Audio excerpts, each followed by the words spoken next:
big story this week was SeaWorld. SeaWorld decided to ask the online community, specifically Twitter, which is probably not the place to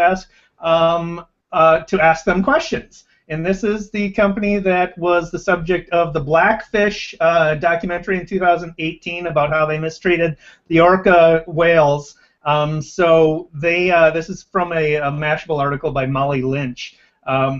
They asked people to ask on Twitter, ask them questions using the Ask SeaWorld hashtag, and people responded. They had nearly 35,000 tweets during the past 7 days. So over the course of the past week, nearly 35,000 tweets using that hashtag, and most of them critical, right, of how SeaWorld uses very critical its orcas.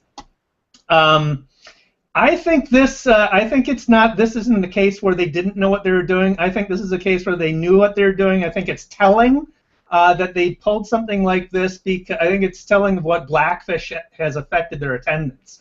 I think they did it intentionally to address some of the criticism, but they tried to control the conversation. So they took select answers and put them at ask.seaworldcares.com.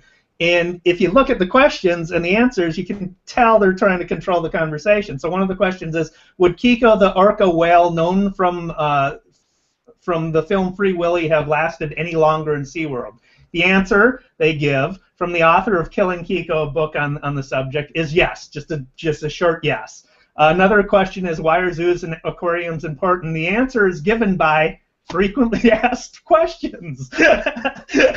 The questions are not linked to the. I mean, when they appear to come from a tweet or from somebody on Twitter, they're not linked to that account, so you can't go back to that person and source the question. So they're clearly trying to control the question. I suspect they're just trying to collect a bunch of answers that bolster their side of the equation without really addressing the issues that people have. Well, of course they are, and you know the question is, what could they have done better? And the answer is they should not have done that, because the answers that they got were inevitable, and so they freaked out. They completely freaked out, and they said, you know, we'd love to answer your question, but we're being overrun by thousands of bots and trolls. Well, no, people who have comments are not all bots and trolls, and you know, if they're going to ask that question and not be aware of the fact that there's a negative sentiment, I don't think there's an answer to how could they have done that better. I think they simply should not have done that. It was bad judgment to do it. What do you think? Yeah, I mean the other side of it. I mean, as I said, I think they're trying to collect answers that were suitable to their framing of the issue, right? But they creaed a trending topic basically that drew attention to them again.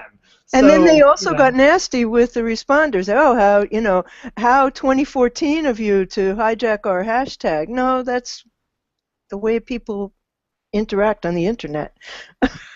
It's not like the questioners didn't have any legitimate questions. Well, exactly. Hey, thanks for watching. If you like that, be sure to subscribe to the eStrategy YouTube channel to get more great marketing videos. And of course, you can get more great marketing content at trends.e-strategyblog.com for facts and stats on marketing, at e-strategyblog.com for my thoughts about marketing, and of course at eStrategy.tv for marketing videos.